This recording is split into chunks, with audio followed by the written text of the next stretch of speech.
जी, अब हमने जो चैप्टर रीड करना है that is chapter number 14 malignant disease of ovary. Ovary की जो बेनाइन डिसीज़ है वो हम ऑलरेडी डिस्कस कर चुके हैं, जिनमें हमने देखा था कि बेनाइन ट्यूमर जो है वो फंक्शनल सिस्ट थी, कुछ इसमें जर्म सेल भी थे, कुछ सेक्स कॉर्ड स्ट्रोमल ट्यूमर्स भी थे और कुछ जो थे वो एपिथेलियल ट्यूमर भी थे। अब ओवेरियन कैंसर की बात करते हैं कि second most common gynaecological cancer जो है वो ओवेरियन कैंसर है। इसका इंसिडेंस जो है वो अब 1.4% तक देखा गया पॉपुलेशन में। और ये उन्होंने बात की कि अगर इसकी अर्ली स्टेज पे डिटेक्शन हो जाए ना ओवरी की कैंसर की, तो ये एक्सीलेंट प्रोग्नोसिस रखता है, लेकिन इसकी डिटेक्शन लेट होती है, इसलिए ये मेजर कॉज है डेथ का बनता जा रहा। अच्छा, इंसिडेंस मैंने आपको बताया कि 1.4% इसका इंसिडेंस होता है। इसकी जो मीन एज है प्रेजेंटेशन की वो 64 ईयर्स है। ये जो डिफरेंट कैंसर्स की मैं आपको मीन एज बताऊंगी ना रिस्पेक्टिव चैप्टर्स में, ये इंपॉर्टेंट है, ये एमसीक्यू में आती है। तो 64 ईयर्स जो है वो मीन एज है ओवेरियन कैंसर की प्रेजेंटेशन की। और ये हाई इनकम नेशन में ज़्यादा इसकी प्रेवलेंस देखी गई है। यंग वुमेन में ये कम होता है, 335 अंडर जो वुमेन उनमें सिर्फ 3% तक इसका प्रेवलेंस देखा गया। इसकी जो लार्ज प्रोपोर्शन होती है वो यूजली फिलिपियन ट्यूब से राइज करी होती है। ये अब उन्होंने इन्वेस्टिगेट किया, उनको अब ये समझ आई है कि जो ओवेरियन कैंसर की ज़्यादातर पॉपुलेशन है वो तो फिलिपियन ट्यूब से राइज करके आ रही होती है।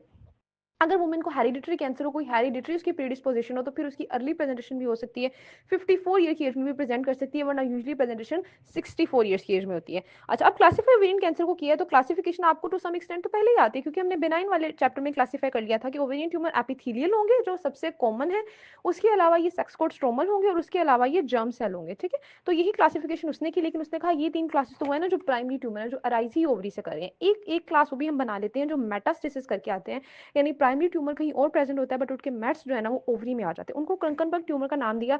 और वो जो है ना प्राइमरी ट्यूमर उनका कोलोन में हो सकता है, स्टमक में हो सकता है, ब्रेस्ट में हो सकता है, उसके जो मेट्स है ना वो ओवरी में आ सकते हैं। अब जो एपिथेलियल ट्यूमर है ये सबसे ज्यादा कॉमन है, 80% होते हैं। ये सेक्स कोर्ड स्टोमर और जर्म सेल ट्यूमर 10% होते हैं। इनकी फर्दर जो है ना वो आपने टाइप्स याद रखनी होती है। एपिथेलियल में फर्दर सीरस आते हैं, म्यूसिनस आते हैं, क्लियर सेल, एंडोमेट्रियोइड, ये सारे आ जाते हैं। जो सेक्स कोर्ड उनमें ग्रेनुलोसा सेल आते हैं, सर्कुलर लीडिंग सेल्स आते हैं, इनको भी देखेंगे। और जर्म सेल ट्यूमर में डिसजर्मिनोमा, कोरियोकार्सिनोमा, टेराटोमा, योक्सक आते हैं। ये सारे ही इंपॉर्टेंट है। अच्छा, बात शुरू करेंगे एपिथेलियल ट्यूमर से, क्योंकि वो सबसे ज्यादा कॉमन है, 80% तक वो होते हैं। अब एपिथेलियल ट्यूमर जो है बेनाइन भी हो सकते हैं, मैलिग्नेंट भी हो सकते हैं, बॉर्डरलाइन भी। बेनाइन की बात हम ऑलरेडी उस चैप्टर में कर चुके हैं, इसमें बात बॉर्डरलाइन की होगी थोड़ी सी, और ज्यादा बात मैलिग्नेंट की होगी। बॉर्डरलाइन ट्यूमर जो होते हैं ना वो यूजली सिर्फ 10% तक होते हैं। ये होते तो डिफरेंशिएटेड है, ठीक है, लेकिन इनमें ना कुछ फीचर्स होते हैं मैलिग्नेंसी की। वो फीचर्स क्या हो सकते हैं? न्यूक्लियर प्लियोमॉर्फिज्म या सेलुलर एटीपिया के कुछ फीचर्स मौजूद होते हैं, लेकिन इनका एक है फीचर कि ये बेसमेंट मेम्ब्रेन को इन्वेड नहीं करते, इसीलिए इनको हाई ग्रेड नहीं कहा गया, बल्कि इनको जो है ना वो बॉर्डर लाइन या लो ग्रेड कहा गया। अब इनका एक और फीचर है कि अगर इनकी सर्जरी कर दी जाए तो ये रीकर नहीं करते, इनकी रिकरेंस नहीं होती। और जो मेजोरिटी है बॉर्डर लाइन ट्यूमर की, बॉर्डर लाइन एपिथेलियल ट्यूमर की, वो सीरियस ही होते हैं, लेकिन म्यूसिनस भी प्रेजेंट हो सकते हैं। अब हाई ग्रेड सीरियस कार्सिनोमा की तरफ आ जाए, जो हमारा आज का मेन टॉपिक है, तो 75% जो एपिथेलियल ट्यूमर है वो हाई ग्रेड ही होंगे, बाकी 25% में कुछ जो है वो बॉर्डर लाइन होंगे यानी लो ग्रेड होंगे, और कुछ जो है वो बेनाइन होंगे। अच्छा, हाई ग्रेड ट्यूमर जो है उनकी कैरेक्टरिस्टिक है वो बता रहा है कि इनमें ना समोमा बॉडीज होती हैं। समोमा बॉडीज की कॉन्सेंट्रिक रिंग्स हैं कैल्सिफिकेशन की। ये समोमा बॉडीज आपने पेपिलरी कार्सिनोमा ऑफ थायराइड में भी देखी थी, सिस्टेमिक सर्जरी में, कि वहाँ और भी इसके अलावा ये ना बहुत सारे ट्यूमर्स में होती हैं। तो ये सीरियस जो ट्यूमर है ओवरी का उसमें भी प्रेजेंट होती हैं, कैल्सिफिकेशन की वजह से बनती हैं। अच्छा, ये जो म्यूसिनस कार्सिनोमा है ना वो मल्टीलोक्यूलेटेड ट्यूमर्स होते हैं, और उनको उनमें सूडोमैक्सोमा पेरिटोनाइस एसोसिएटेड होते हैं वो ज्यादातर। अच्छा, जो एंडोमेट्रियोइड कार्सिनोमा है उनको नाम ही एंडोमेट्रियोइड का इसलिए दिया क्योंकि उनकी जो अपीयरेंस होती है वो एंडोमेट्रियल लाइक होती है, एंडोमेट्रियल कैंसर लाइक होती है। फिर जो एंडोमेट्रियोइड कार्सिनोमा होता है वो वेल डिफरेंशिएटेड होते हैं, और उनका सर्वाइवल भी बेटर होता है as compare to high grade serous carcinoma. फिर क्लियर सेल कार्सिनोमा है। क्लियर सेल कार्सिनोमा जो है वो एंडोमेट्रियोसिस से अराइज करते हैं, और इनकी करेक्टरिस्टिक जो है वो मिलती हैं, वो जो रिनल सेल में हमने रिनल सेल कार्सिनोमा में देखा था क्लियर सेल कार्सिनोमा, उसके साथ इसकी करेक्टरिस्टिक्स मिलती हैं। आगे वो बात करते हैं जी एटियोलॉजी की। एटियोलॉजी रिस्क फैक्टर, यानी हम एपिथेलियल ट्यूमर के लिए देखेंगे कि क्या एटियोलॉजी है, क्या रिस्क फैक्टर है। सबसे पहले ये कि जो most high grade pelvic serous carcinoma होते हैं वो ओवरी को, फेलोपियन ट्यूब को, पेरिटोनियल सरफेस को, तीनों को इन्वॉल्व कर चुके होते हैं, यानी वो इतना सेपरेट कर चुके हैं ना जब हम उनको डायग्नोस करते हैं। तो फिर हमें ये स्टैब्लिश नहीं कर पा रहे होते, हम ये जान नहीं पा रहे होते कि इसका प्राइमरी साइट क्या ओरिजिन की, क्या ये ओवरी से राइज हुआ है और फिर सेपरेट हुआ है लोकली, या ये पेरिटोनियम से राइज हुआ है, या ये फेलोपियन ट्यूब से, क्योंकि उन्होंने तीनों को सराउंड किया होता है। और वो कह रहा है कि ये जानना कि प्राइमरी साइट क्या है इतना जरूरी भी नहीं होता, क्योंकि ये चाहे पेरिटोनियम से राइज हुआ, चाहे फेलोपियन ट्यूब से, चाहे ओवरी से, इसका जो बिहेवियर है, जो प्रोग्नोसिस है, जो ट्रीटमेंट है, वो आइडेंटिकल ही है। अच्छा, अब जो high grade pelvic serous carcinoma है, ये हमने टर्म दी है वो सारे सीरस कार्सिनोमा को, चाहे वो ओवरी से राइज हो, फेलोपियन ट्यूब से, या पेरिटोनियम से, ठीक है, तीनों को एक ही टर्म दी है, हाई ग्रेड सीरस कार्सिनोमा। अच्छा, अब उसने आगे बात की कि कुछ ना ऐसी वुमेन थी जिनमें बरका म्यूटेशन थी, उनकी फैमिली हिस्ट्री थी, तो उन्होंने ये किया कि उन्होंने ना प्रोफाइलेक्टिकली बायलैटरल जो है वो सल्पिंजो ओफ्रेक्टमी करवा ली, यानी अपनी फ़ेलोपियन ट्यूब और ओवरीज़ ना रिमूव करवा ली कि कैंसर ना हो जाए कहीं, प्रोफाइलेक्टिकली करवा ली। अब जब उनकी ये फ़ेलोपियन ट्यूब को देखा गया ना, उनका फ़ेलोपियन ट्यूब रिमूव करने के बाद उसका हिस्टोपैथोलॉजी देखी गई, तो उसमें ना प्रिकर्सर्स मिले कैंसर के लिए, कि कैंसर्स के वहाँ पे हाई ग्रेड कैंसर्स के लिए और प्रिकर्सर्स थे। उन प्रिकर्सर्स को नाम दिया गया सीरस ट्यूबल इंट्राएपिथेलियल कार्सिनोमा। उनमें जो थी ना p53 में म्यूटेशंस हुई हुई थी, और ये डिस्टल फ्लोपियन ट्यूब में मौजूद थे, कि डिस्टल फ्लोपियन ट्यूब में प्रिकर्सर्स है जिनके p53 में म्यूटेशन हुई थी, और यहाँ से हमें पता चला कि जो ओवरी के ज़्यादातर कैंसर हैं वो फ्लोपियन ट्यूब से राइज कर रहे होते हैं। चलें, अब सीरस की बात होगी। आगे बात करते हैं जी एंडोमेट्रियोइड म्योसिनस, क्लियर सेल और बॉर्डरलाइन ट्यूमर्स की। ये जो कुछ इन्फ्लुएंस सिस्ट बन जाती हैं ओवरी की सरफेस पे, ये जो सिस्ट होती है इनसे फिर फर्दर जो है वो म्यूसिनस या एंडोमेट्रियोइड क्लियर सेल कार्सिनोमा बन सकता है। लेकिन एक और चीज़ है कि जो एंडोमेट्रियोसिस है वो भी कैंसर करवा देती है, उसकी वजह से जो कैंसर होता है वो एंडोमेट्रियोइड या क्लियर सेल होता है, ये हमने पहले भी देखा। और ये बहुत इंपॉर्टेंट होता है कि आप डिफरेंस करें, डिफरेंशिएट करें कि ये high grade pelvic serous carcinoma है या दूसरी सब टाइप है, क्योंकि सीरस कार्सिनोमा और बाकी जो जितनी सब टाइप्स हैं इनकी प्रोग्रेशन में, रिस्पॉन्स में और प्रोग्नोसिस में काफ़ी डिफरेंस है। फिर आगे वो एक और रिस्क फैक्टर की बात करता है कि बरका म्यूटेशन जो है वो एक रिस्क फैक्टर है हाई ग्रेड सीरस कार्सिनोमा के लिए। जैसे हमने देखा कि पहले बरका की फीमेल की जब फेलोपियन ट्यूब देखी गई तो उसके अंदर प्रिकर्सर्स थे कैंसर के लिए। दूसरा वो बता रहा है कि इनसेसेंट ओवुलेशन थ्योरी क्या कहती है, ये कहती है कि जब बार बार ओवुलेशन हो रही होती है तो ओवरी की सर्फेस पे जो है वो रिपीटेड डैमेज हो रहा होता है। हर मंथली साइकिल पे ओवुलेशन होती है, रिपीटेड डैमेज आता है ओवरी की सर्फेस पे, उस वजह से भी कार्सिनोजेनेसिस हो जाती है, वहाँ पे ट्यूमर बन जाता है। दूसरा उसने कहा कि अगर गोनाडोट्रोफिन की सिक्रीशन एक्सेस में हो रही हो तो ये भी देखा गया है कि ये भी एस्ट्रोजन स्टिमुलेटेड एपिथेलियल की प्रोलिफरेशन करवा देती है और फिर मैलिग्नेंट ट्रांसफॉर्मेशन करवा देती है। अब उसने ना ये जो सारे रिस्क फैक्टर हमने इसमें पैराग्राफ में पढ़े हैं उसने इनको टेबल में लिख दिया है कि वो वाले कौन से फैक्टर हैं जो ओवेरियन कैंसर का रिस्क डिक्रीज करते हैं और वो कौन से फैक्टर हैं जो ओवेरियन कैंसर का रिस्क इंक्रीज करते हैं। तो मल्टीपैरिटी जो है वो डिक्रीज करेगी, क्यों? क्योंकि जब मल्टीपैरिटी का मतलब है कि उस वुमेन को जो है वो प्रेगनेंसी से वो गुजरी है, एक से ज़्यादा दफ़ा, 2 से 3 दफ़ा या 3 से 4 दफ़ा प्रेगनेंसी से गुजरी है, तो उस दौरान उसका जो, क्योंकि साइकिल ही नहीं बीट होता है तो उस दौरान ओवुलेशन नहीं होती, तो ओवरी पे रिपीटेड डैमेज कम हो जाता है और नलीपैरिटी जो है ये रिस्क इंक्रीज कर देती है। दूसरा दूसरा कंबाइंड ओरल कॉन्ट्रासेप्टिव पिल सीओसीपी भी अब क्योंकि कॉन्ट्रासेप्शन प्रोवाइड करती हैं और ये भी ओवरी को सप्रेस कर देती हैं, टेम्परेरी सप्रेस कर देती हैं, तो इसलिए भी ये कैंसर का इसको डिक्रीज करती है। ट्यूबल लाइगेशन, क्योंकि ट्यूब से कैंसर अराइज करते हैं, सल्पिंजेक्टमी और हिस्ट्रेक्टमी, ये सारे जो कॉजेज हैं, रिस्क फैक्टर हैं जो कि अगर ये प्रेजेंट होंगे तो ओवेरियन कैंसर का रिस्क बहुत डिक्रीज हो जाएगा। अब देखते हैं वो वाली चीजें जो ओवेरियन कैंसर का रिस्क इंक्रीज करवा देती हैं। सबसे पहले नलीपैरिटी आ जाता है, फिर कोई इंट्रायूट्राइन डिवाइस यानी सीओसीपी रिस्क डिक्रीज करवा रहे थे और इंट्रायूट्राइन डिवाइस थोड़ा बहुत रिस्क इंक्रीज करवाते हैं। एंडोमेट्रियोसिस और सिगरेट स्मोकिंग के साथ जो एसोसिएटेड कैंसर है वो यूजुअली म्यूसिनस होता है और ओबेसिटी। तो ये आपने कुछ रिस्क फैक्टर जो है वो याद रखने हैं क्योंकि ये पेपर में पूछ लेते हैं। नेक्स्ट आता है genetic factor in ovarian cancer. अच्छा, अब वो ना genetic factor in ovarian cancer की बात करते हैं तो एक चीज़ आपने याद रखनी है कि हमने एपिथेलियल कैंसर की बात कर रहे हैं ना, तो जो एपिथेलियल कैंसर है इनका 10 to 15% जो होता है ना वो लिंक होता है जेनेटिक्स के साथ। यानी 10 to 15% जो वुमेन होती है ना एपिथेलियल कैंसर वाली, उनमें कोई ना कोई हेरिडिटरी प्रिडिस्पोजिशन होती है, कोई ना कोई जीन म्यूटेशन हो चुकी होती है। तीन अब उसमें उसने बात की, एक तो बरका वन की म्यूटेशन, बरका टू से रिलेटेड म्यूटेशन और तीसरी है लिंक सिंड्रोम। जो बरका वन बरका टू है ये असल में ये होता है कि यूजली इनका जो है ना रिस्क होता है एंडोमेट्रियल कैंसर के लिए, लेकिन टू सम एक्सटेंड ये ओवेरियन कैंसर 10% तक ये ओवेरियन कैंसर भी करवा सकते हैं। अच्छा, अब उसने देखा कि अगर फर्स्ट कोई फैमिली मेंबर हो यानी कि वन फैमिली मेंबर हो तो 5% तक रिस्क होता है ओवेरियन कैंसर का, अगर टू फर्स्ट डिग्री रिलेटिव्स हो तो 40 to 50% तक रिस्क हो जाता है। हेरिडिटरी कैंसर जो है ना इनका एक और बड़ा इंपॉर्टेंट पॉइंट है कि ये जल्दी जो है ना वो प्रेजेंट करती है फीमेल। आपने देखा था कि जो मीन एज थी वो 64 ईयर्स थी ओवेरियन कैंसर के लिए, लेकिन वो वाले जो हेरिडिटरी थी वो जल्दी प्रेजेंट, वो 50s में प्रेजेंट कर जाती हैं। तो ये होता है कि 10 ईयर्स पहले ही वो फीमेल्स जो है ना प्रेजेंट कर जाती हैं अगर उनको हेरिडिटरी कैंसर हो, ये जल्दी डेवलप हो जाता है। अच्छा, अब जो मोस्ट कॉमन मैंने बताया कि म्यूटेशन है वो बरका की म्यूटेशन होती है, बरका जीन की म्यूटेशन। असल में ये ट्यूमर सप्रेसर जीन है, जब इसकी म्यूटेशन हो जाती है तो कैंसर हो जाता है। 80% में बरका वन की होती है और 15% तक बरका टू की होती है। फिर लिंक सिंड्रोम की बात की थी तो ये हेरिडिटरी नॉन पॉलीपोसिस कोलिरेक्टर कैंसर है, होता है ये कोलोन का कैंसर है, लेकिन साथ ये एंडोमेट्रियम को भी इन्वॉल्व कर लेता है, इसलिए इसमें प्रोफाइलेक्टिक हिस्टेक्टमी कर दी जाती है और इसमें 10% तक जो ना ओवेरियन कैंसर का भी रिस्क होता है।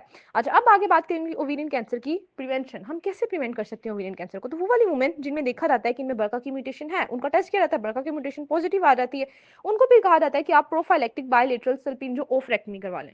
जब आपकी फैमिली कंप्लीट हो जाए तब आप क्या करें, सल्पिंजो ओफ्रेक्टमी करवा लें बायलेटरल। ये प्रोफिलैक्टिक जो सर्जरी होगी ये ओवेरियन कैंसर के रिस्क को 90% तक रिड्यूस कर देगी।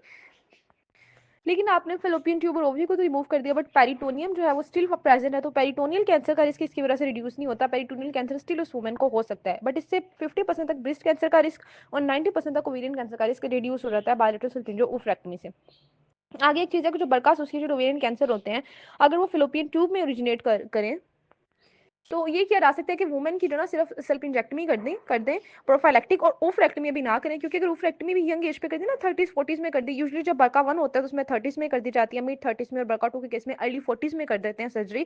तो अगर हमने इतनी जल्दी उसकी ओफ्रेक्टमी भी कर दी तो उसको फिर जो है मीनोपॉज हो जाएगा, अर्ली मीनोपॉज, सर्जिकल मीनोपॉज हो जाएगा, उसकी वजह से उसको डिफरेंट मॉर्बिडिटीज जो आपको पता है मीनोपॉज के बाद हो रहे होते हैं मसले, वो सारे होना शुरू हो जाएंगे। तो इसलिए फिर उसकी सिर्फ सेल्फ इंजेक्टमी कर दी जाती है, और ओफ्रेक्टमी उसके बाद करनी वो भी है, बट फिर लेट इन लाइफ की जाती है। और एक और चीज़ उन्होंने बताई है कि जब हमने देखा कि कोई बिनाइन कंडीशन होती थी यूट्रस की, और उस बिनाइन कंडीशन के लिए जब हमें यूट्रस को निकालना पड़ता था, हिस्टेक्टमी करनी पड़ती थी, तो जब हम हिस्टेक्टमी करते थे, लाइक जिस तरह से फाइब्रॉइड वगैरह हमने देखे थे, वो बिनाइन कंडीशन है ना, बाजू का तुम्हें हिस्टेक्टमी करनी पड़ती है, तो साथ ही फिर फिलोपियन ट्यूब को भी रिमूव कर देते थे। तो जब ये वाली सर्जरी की गई, हिस्टेक्टमी और फिलोपियन ट्यूब को रिमूव किया गया, तो इससे भी ओवेरियन कैंसर रिड्यूस हुआ, यानी सल्पिन जो ओफ्रेक्टमी से तो रिड्यूस हो रहा था, हिस्टेक्टमी और सल्पिंजेक्टमी से भी ओवेरियन कैंसर का रिस्क रिड्यूस होता देखा गया। इसके अलावा जो डिफरेंट और टेक्निक्स हैं सर्जरीज है रिस्क रिड्यूस करने के लिए, वो ट्यूबल लाइगेशन है, स्टेरिलाइजेशन है, हिस्टेक्टमी है विद ओवेरियन कंजर्वेशन है, यानी सिर्फ यूट्रस निकाल दो, ओवरी ना निकालो, और कीमो प्रिवेंशन है जो कि कंबाइंड ओरल कॉन्ट्रासेप्टिव पिल से प्रोवाइड की जाती है। जब मैंने आपको कॉन्ट्रासेप्शन वाला चैप्टर पढ़ाया था, तो मैंने बताया था कि जो सीओसीपी है ये ओवेरियन कैंसर को, एंडोमेट्रियल कैंसर को, रिस्क को काफ़ी रिड्यूस करते हैं। तो अब ये बात आपको समझ आई होगी कि ये कैसे रिड्यूस करते हैं। तो ये सारी जो है आपने प्रिवेंशन याद रखनी है। मैं ज़रा रिवाइज करवा देती हूँ कि ओवेरियन कैंसर की प्रिवेंशन कैसे की जा सकती है। सबसे पहले तो ये कि जो जेनेटिकली प्रीडिस्पोज हैं, जिनमें बरका म्यूटेशन है, उनमें क्या किया जाता है, प्रोफाइलेक्टिक सल्पिन जो ओफ्रेक्टमी कर दी जाती है बायलैटरल। और बाजू का ये किया जा सकता है कि आप अभी ये थी जो है ना वो इतनी एक्सेप्टेड नहीं है, बट ये प्रेजेंट की गई है कि सिर्फ सल्पिंजेक्टमी कर दें और फ्रेक्टमी लेटर इन लाइफ की जाए। अच्छा, उसके बाद जो है वो देखा गया अगर हिस्टेक्टमी कर दें और उससे भी रिस्क रिड्यूस हो जाता है, अगर ट्यूबल लाइगेशन कर दें, स्टेरिलाइजेशन कर दें जो कि कॉन्ट्रासेप्शन परमानेंट तरीका है, उससे भी रिस्क रिड्यूस हो जाता है। और अगर जो है वो कीमो प्रिवेंशन यानी सिर्फ मेडिसिन दी जाए, सर्जरी ना की जाए, तो वो सीओसीपी जो है वो ऐसी मेडिसिन है जिनकी वजह से ओवेरियन कैंसर का रिस्क काफ़ी रिड्यूस हो जाता है। तो ये सारी जो चीज़ें थी प्रिवेंशन के लिए आपने याद रखनी है। आगे आ जाती है स्क्रीनिंग। अच्छा, स्क्रीनिंग में बताता है कि हमने स्क्रीनिंग की कोशिश की CA 125 के लेवल से या ट्रांसविजन अल्ट्रासाउंड स्कैन से, लेकिन उसका कोई खातिर ख्वाह फायदे हासिल नहीं हुए, क्योंकि जो ये हाई ग्रेड सीरस कार्सिनोमा थे बड़ी जल्दी डेवलप करते हैं और स्क्रीनिंग का कोई फायदा नहीं होता है। या यूज एज से पहले ही डेवलप, जो हाई ग्रेड यूजली प्रीडिस्पोज होते हैं वो एज से पहले ही डेवलप कर जाते हैं, जिस एज में आपने स्क्रीनिंग शुरू करनी होती है। तो स्क्रीनिंग का ऐसा कोई रोल नहीं है ओवेरियन कैंसर की प्रिवेंशन में या अर्ली डायग्नोसिस में। अब बात करते हैं जी क्लिनिकल फीचर्स की। तो क्लिनिकल फीचर्स इसके बहुत ज़्यादा इंपॉर्टेंट होते हैं। इसके क्लिनिकल फीचर्स जो है ना ये होते हैं बड़े नॉन स्पेसिफिक से और वेग से सिम्टम आ रहे होते हैं। तो वो फीमेल को कभी भी माइंड इस तरफ नहीं जाता कि उसको कोई कैंसर हो सकता है, बड़े वेग से सिम्टम आते हैं, मैं आगे आपको बताऊंगी भी। तो इस वजह से बड़ी लेट प्रेजेंटेशन होती है। जब लेट प्रेजेंटेशन होती है तो कैंसर सपेट कर चुका होता है, फिर बड़ा पुअर प्रोग्नोसिस आता है। तो मोस्ट कॉमन जो सिम्टम है ना वो आपने 3A से याद रखने हैं। ये इस तरह की जो चीज़ें होती है, जैसे मैंने एंडोमेट्रियोसिस के लिए आपको बताई थी 5D, अब मैं ओवेरियन कैंसर के लिए 3A बता रही हूँ। इससे ना हमें चीज़ें याद रहती हैं, क्योंकि हमने इतना ज़्यादा सिम्टम और सब कुछ याद रखना होता है, तो इस तरह के थोड़े अगर हम हिंट अपने लिए बना लें तो आसानी होती है। जो 3A है उनमें पहला ए है वो एब्डोमिनल ग्रिथ और ब्लोटिंग है, ये इंक्रीज हो जाती है। दूसरा है एब्डोमिनल पेन है, अब इसमें पेल्विस की पेन भी ऐड कर लें कि परसिस्टेंट पेल्विस की या एब्डोमिनल पेन। और तीसरा जो ए है वो है एब्डोमिनल फुलनेस, यानी कि डिफिकल्टी ईटिंग में और फुलनेस की फीलिंग आती रहती है कि मेरा जो है ना वो पेट फुल हो चुका है और मैंने फर्दर नहीं खाना। तो ये 3 जो ए है ना, ये मतलब अब आप खुद देखें कितनी वीक सी सिम्टम है, इससे कहीं भी पता नहीं चल रहा कि भाई ओवरी में कोई कैंसर चल रहा होगा, तो इसीलिए लेट प्रेजेंटेशन होती है। इसके साथ कुछ और सिम्टम भी एसोसिएटेड हो सकती हैं। मोस्ट कॉमन सिम्टम तो ये है ना जो 3 ए मैंने आपको बता दी। इसके अलावा इसमें बोवल हैबिट्स का चेंज, यूरिनरी सिम्टम्स कुछ हो सकते हैं, बैक एक हो सकती है, इरेगुलर ब्लीडिंग हो सकती है, फटीग हो सकती है। तो ये सारी सिम्टम भी जो है ये हो सकती हैं। अब आप क्या करते हो, जब आप पेशेंट की हिस्ट्री ले ली, सारी सिम्टम पूछ ली, अब आप करते हो एग्जामिनेशन। एग्जामिनेशन एब्डोमिनल करना है और पेल्विक करना है। एग्जामिनेशन पे आपको कोई मैस मिल सकता है, वो हार्ड फिक्स मैस होगा जो पेल्विस से राइज कर रहा होगा, और इस मैस के आपको डीडीज, पेल्विक मैस के क्या डीडीज हैं, कई दफा हम डिस्कस कर चुके हैं। पेल्विक मैस के डीडीज में कोई एब्सिस भी आ जाती है, ट्यूबोवेरियन, कोई एंडोमेट्रियोमा भी आ जाता है, फाइब्रोइड भी आ जाता है, और अब एपिथेलियल ओवेरियन कैंसर भी आ जाता है। अच्छा, अब अगर आपको साथ असाइटिस भी मिल रहा हो, फिर आपने सोचना है, एक तो मैस आपको मिल रहा है, दूसरा असाइटिस है, तब आपने सोचना है कि ये जो है ना ये ओवेरियन कैंसर ही हो सकता है, क्योंकि ओवेरियन कैंसर असाइटिस के साथ एसोसिएटेड होते हैं। हमेशा नहीं बट होते हैं कभी कभार, ठीक है। और आपने साथ ही चेस्ट एग्जामिनेशन भी करना है प्लूरल फ्लूइड देखने के लिए कि बाजुकात इसके साथ जो है प्लूरल फ्यूजन भी हो जाती है। और फिर नेक को भी देख लेना है कोई अगर नोड मिल रहा है आपको। अब आ जाती है जी आगे इन्वेस्टिगेशन। इन्वेस्टिगेशन अगर आपने ओवेरियन कैंसर सस्पेक्ट कर लिया है एग्जामिनेशन पे और हिस्ट्री पे, अब आपने ट्रांसविजन अल्ट्रासाउंड स्कैन करना है। जितनी भी हमने बिनाइन डिजीजेस पढ़ी हैं और जितनी भी अब हम मेलिग्नेंट पढ़ेंगे, जो भी मैथ रिलेटेड है ना, उनमें हमारी फर्स्ट इन्वेस्टिगेशन होगी ट्रांसविजन अल्ट्रासाउंड स्कैन। तो ये आप करोगे, ठीक है।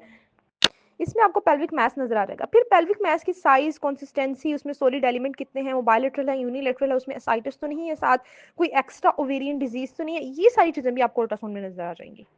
फिर आप एक ट्यूमर मार्कर है CA-125 उसका लेवल चेक कर लोगे। अब वो इतना कुछ स्पेसिफिक तो नहीं है क्योंकि वो बहुत सारी बिनाइन कंडीशन में जैसे कि प्रेगनेंसी, एंडोमेट्रियोसिस या इवन अल्कोहलिक लिवर डिजीज में भी उसका लेवल राइज हो जाता है। बट आप उसको फिर ना CA-125 को मेजर करने के बाद एक इंडेक्स यूज करोगे जिसको कहते हैं रिस्क ऑफ मिलिग्नेंसी इंडेक्स। ये जो RMI है ना, ये हमें हेल्प करता है। इसमें हम करते हैं कि इसमें हम तीन चीजें देखते हैं। एक तो मीनोपॉजल स्टेटस देखा जाता है, अगर वो प्री मीनोपॉजल है तो उसको स्कोर जो है वो 1 मिलता है, अगर वो पोस्ट मीनोपॉजल होता है उसको 3 स्कोर दिया जाता है। फिर उसका देखा जाता है कि अल्ट्रासाउंड के क्या फीचर है। अल्ट्रासाउंड पे अल्ट्रासाउंड पर यूजुअली जो फीचर्स देखने होते हैं, मल्टीलोक्यूलर सिस्ट है या यूनिलोक्यूलर है, असाइटिस प्रेजेंट है या नहीं है, बायलैटरल है या यूनिलेटरल है, ये तीन चीजें देखनी होती हैं। इन तीनों के लिए स्कोरिंग देनी होती है 1 पॉइंट एक के लिए। यानी अगर मल्टीलोक्यूलर सिस्ट है तो 1 पॉइंट, अगर असाइटिस भी था तो 2 पॉइंट, अगर बायलैटरल है था तो 3 पॉइंट। तो ये तीन चीजें बेसिकली अल्ट्रासाउंड पे देखनी होती है। मीनोपॉजल का मैंने बता दिया, प्री मीनोपॉज है तो 1, पोस्ट मीनोपॉज है तो 3 स्कोर। और तीसरी जो इंडेक्स में चीज आती है वो आती है CA-125। इसका लेवल मेजर करना है और यूनिट्स उसके देख लेने हैं कितने हैं। अब आपने इन तीनों को मल्टीप्लाई कर देना है, U into M into CA-125। इन तीनों को मल्टीप्लाई कर दे, U meaning ultrasound, M meaning menopause status और CA-125। जब इनको मल्टीप्लाई करोगे तो जो वैल्यू आएगी ना, अगर तो वैल्यू 200 से अबव है तो ये सस्पिशियस है आपका कि ये मैलिग्नेंसी हो सकती है। ठीक है, इस तरह से इंडेक्स हमारी हेल्प करता है क्योंकि ना ही हम कंप्लीटली अल्ट्रासाउंड पर रिलाई कर सकते हैं मैलिग्नेंसी देखने के लिए, ना ही हम कंप्लीटली मार्कर पर रिलाई कर सकते हैं। तो फिर हम ये इंडेक्स हमने बना लिए। फिर अगर आपको लगे कि हाँ ये कैंसर ही है, फिर आप फर्दर CT स्कैन, MRI कर सकते हो। और उसके अलावा जस्ट एक्सरे करोगे, ECG, full blood count, urea, electrolyte, liver function test, ये तो जनरल बेसलाइन टेस्ट है ना जो तकरीबन हमने हर डिजीज में करवाने होते हैं, तो फिर आप ये भी करवाओगे। और अगर पेशेंट जो है वो ग्रोथ साइटिस के साथ आए या साथ प्लूरल एफियन भी हो तो फिर आप एक और काम कर सकते हो कि पैरासिंथेसिस करके उसका साइटिस का फ्लूइड थोड़ा सा लेकर या प्लूरल जो है वो एस्पायरेशन करके उस फ्लूइड का भी आप एनालिसिस कर सकते हो, वहां से भी आप डायग्नोसिस बना सकते हो, साइटोलॉजिकल असेसमेंट कर सकते हो, उसमें आपको मेलिग्नेंट सेल्स मिल सकते हैं।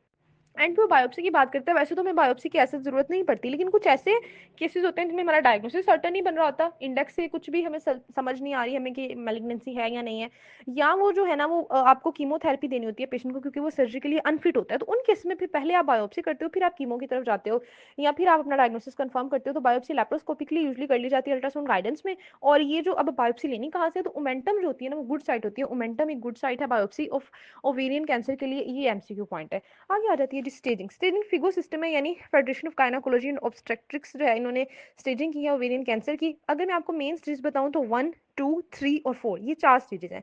फर्दर इनको उन्होंने डिवाइड किया, लेकिन पहले हम इन्होंने देख लेते हैं कि जो 1 स्टेज है उसमें ट्यूमर कन्फाइंड टू ओवरीज होगा, सिर्फ ओवरी में। 2 में क्या होगा, वो कन्फाइंड टू पेल्विस होगा।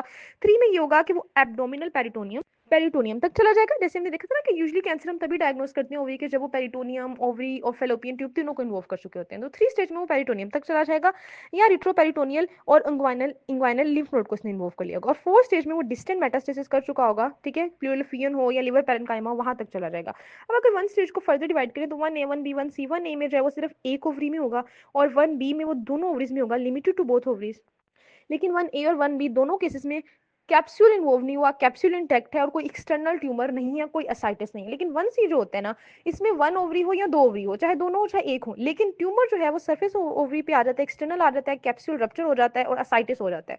तो ये जो है ना 1C होती है। ठीक है, अच्छा आगे 2 की बात करें तो 2 कहा था कि पेल्विस तक होगा। 2A में जो है ट्यूमर है उसका यूट्रस तक चला गया या उसकी ट्यूब्स तक यानी फिलोपियन ट्यूब तक चला गया। 2B में जो है वो अदर पेल्विक ऑर्गन जिसमें ब्लैडर है, जिसमें रेक्टम है, उन तक चला गया। 2C में जो है वो 2A हो या 2B हो, दोनों ही हो, लेकिन अगर ट्यूमर जो है वो कैप्सूल को रप्चर कर चुका है या सरफेस ऑफ ओवरी पे आ गया या असाइटिस है तो वो TC है। यानी C जो है ना वो हर स्टेज के लिए सेम रहेगा।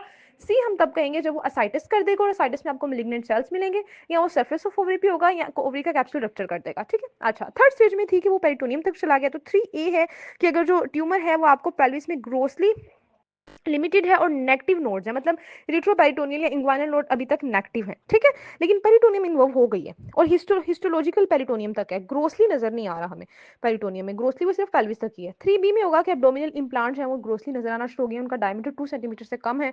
और 3C में होगा कि वो इंप्लांट तो है लेकिन उनका डायमीटर 2 सेंटीमीटर से ज्यादा है, या 3C हम तब कहेंगे जब इंग्वाइनल लिम्फ नोड इन्वॉल्व हो चुके हैं। तो ये थोड़ी सी कंफ्यूजिंग है, लेकिन अगर आप इसको बार बार रिवाइज करोगे तो समझ आ जाएगी। पहले ऐसे याद रख लो कि 1 में ओवरी तक है, 2 में पेल्विस तक है, 3 में पेरिटोनियम तक है, या फिर लिम्फ नोड इन्वॉल्व हो गए हैं, वो भी 3 में आता है, और 4 में डिस्टेंट मेटास्टेसिस है। अब 1 में फर्दर कर लो, सिंगल ओवरी है या दोनों ओवरी है, 1A 1B। 1C तब है जब कैप्सूल रप्चर हो गया या वो जो है ना वो एक्सटर्नली सरफेस ऑफ ओवरी पे नजर आ रहा है या उसने साइटिस करवा दिया।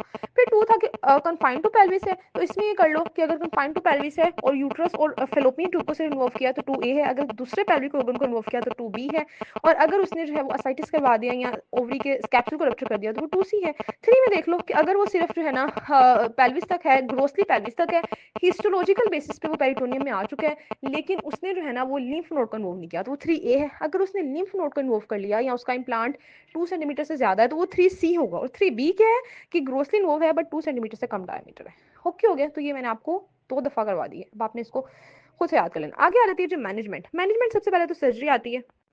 अब सर्जरी जो मेन ट्रीटमेंट होता है ओवेरियन कैंसर के लिए, ये हमें हेल्प डायग्नोसिस भी हमारा कंफर्म कर देता है, स्टेजिंग भी हम कर लेते हैं कि कैंसर कहाँ तक स्प्रेड हुआ होता है सर्जरी के बाद, और हम जो है वो ट्रीटमेंट भी कर देते हैं। अगर पेशेंट जो है वो हाई रिस्क पर हो तो बहुत स्पेशलिस्ट है उसको चाहिए कि वो ये सर्जरी परफॉर्म करें। सबसे पहले जो है वर्टिकल इंसिजन दिया जाता है ताकि अच्छी एक्सेस एब्डोमेन की मिल सके।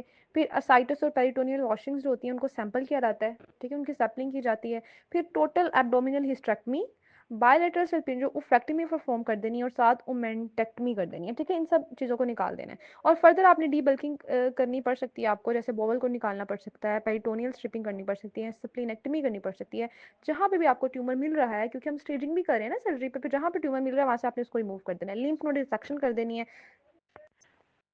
अब ये तुमने कहा ना कि यूट्रस भी निकाल दो और उसका जो है ना वो ओवरीज भी, फेलोपियन ट्यूब भी, लेकिन कुछ फीमेल्स आ सकती हैं जो कि अभी उनका कैंसर अर्ली स्टेज पे है और वो अपनी फर्टिलिटी स्पेयर करना चाहती है, फर्टिलिटी प्रिजर्व रखना चाहती है, उनकी फैमिली भी कंप्लीट नहीं है, तो उस केस में हम कुछ फर्टिलिटी स्पेयरिंग सर्जरी करते हैं, जिसमें या तो यूनिलेटरल सल्पिंजोफ्रेक्टमी करते हैं कि एक साइड के फेलोपियन ट्यूब और ओवरीज निकाल दी और साथ ओमेंटेक्टमी करके पेरिटोनियल बायोप्सिस ले ली, एओटिक लिम्फ जो एओटिक लिम्फ नोड उनकी डायसेक्शन कर दी, और साथ हम जो है एंडोमेट्रियम से भी सैम्पलिंग लेंगे कि कहीं वहां पर भी तो साथ ट्यूमर नहीं अराइज हो गया।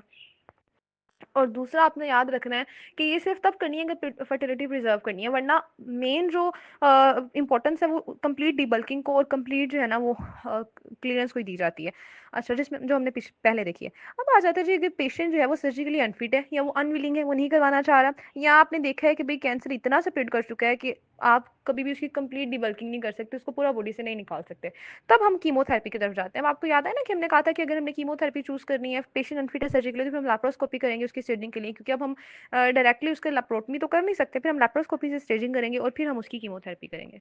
और एक यहाँ पर उसने सेकंड लुक सर्जरी की बात की हुई कि अगर आप किसी पेशेंट का कीमो कर रहे हो तो कीमो के बाद आप सेकंड लुक एक सर्जरी करते हो जो कि एक प्लान लेप्रोटमी ही होती है, at the end of chemotherapy की जाती है। इसका मेन फंक्शन ये होता है कि देखा जाए कि अगर कोई रेजिडुअल डिजीज बच गई है कीमो के बावजूद तो उसको फिर रिसेक्ट कर दें। और ये भी कहा गया उन्होंने कि जो सेकंड लुक सर्जरी है इसका कोई हमें ऐसा ज़्यादा फायदा नजर नहीं आया कि इसका कोई सर्वाइवल बेनिफिट इंक्रीज हुआ हो, तो इसलिए अभी ये सिर्फ ट्रायल वगैरह तक ही है, वरना इसको स्टैंडर्ड मैनेजमेंट नहीं अभी तक बनाया गया।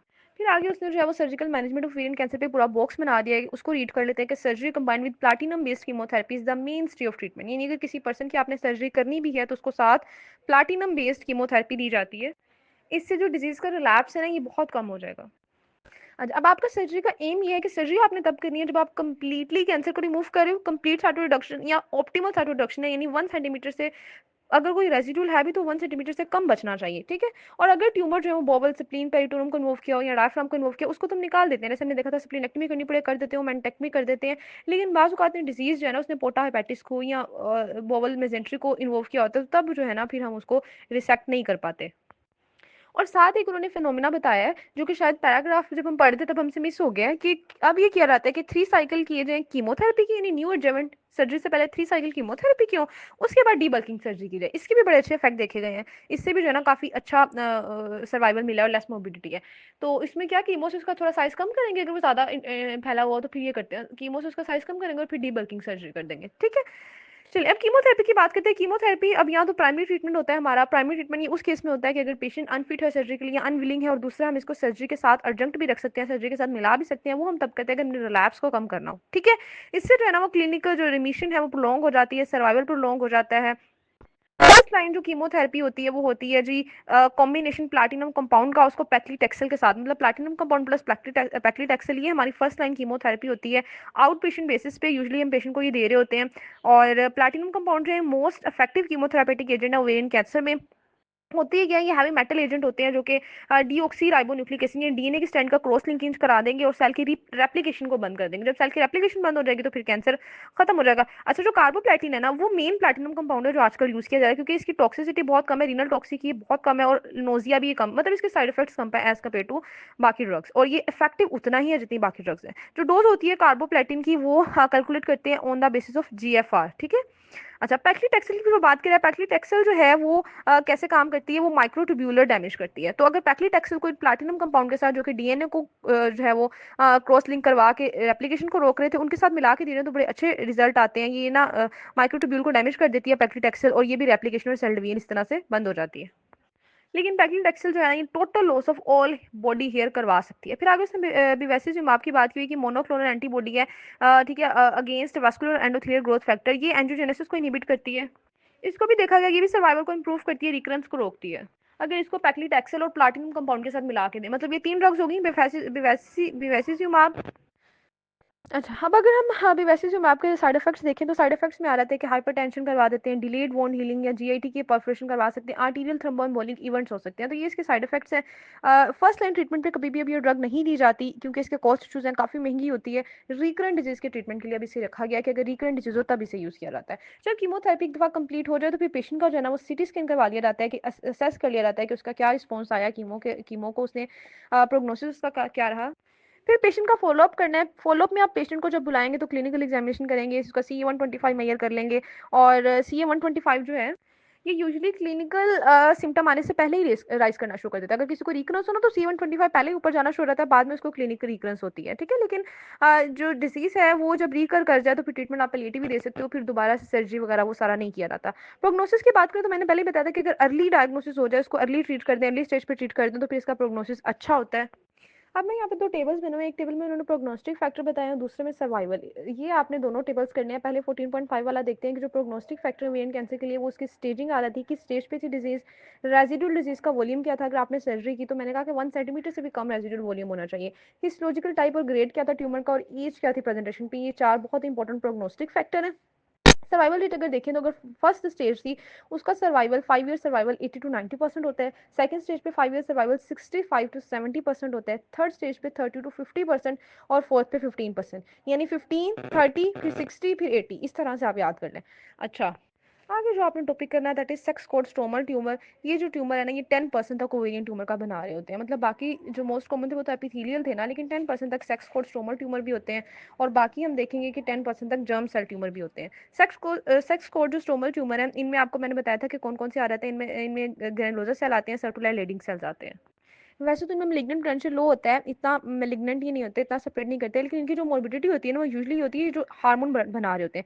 जो ग्रेनुलोसा सेल होते हैं वो एस्ट्रोजन बना रहा होता है, जो सर्कुलर सेल्स होते हैं वो एंड्रोजन बना रहे होते हैं, ठीक है। तो ये जो एंड्रोजन बनाते हैं, ये टेस्टोस्टेरोन या टेस्ट्रोजन, इनसे रिलेटेड मसले होते हैं। जैसे ये सेटुलाइज सेल्स हैं, ये एंड्रोजन बनाते हैं, फिर ये एंड्रोजन क्या करवा देता है, प्रीकोशियस पुबर्टी। पुबर्टी बहुत जल्दी 8 9 ईयर्स की एज में ही आ जाती है, मेस्टल ब्लीडिंग एब्नॉर्मल होना शुरू हो जाती है, एंडोमेट्रियल कैंसर का रिस्क इंक्रीज हो जाता है, ठीक है। जो पीक इंसिडेंस होता है इनका वो around the age of menopause होता है। आल्दो जुवेनाइल ग्रेनुलोसा सेल जो ट्यूमर है वो भी प्रेजेंट हो सकते हैं कि 10 ईयर्स की एज में भी आपको ग्रेनुलोसा सेल ट्यूमर मिल सकता है, बट ज़्यादा ये जो सेक्स कोड स्टोमल ट्यूमर है ये लेट आते हैं। लेकिन जो ग्रेनुलर सेल ट्यूमर है ये यंग एज में भी आ सकता है, अगर ये यंग एज में आएगा तो फिर ये प्री कोशिश पुबर्टी करवा देगा।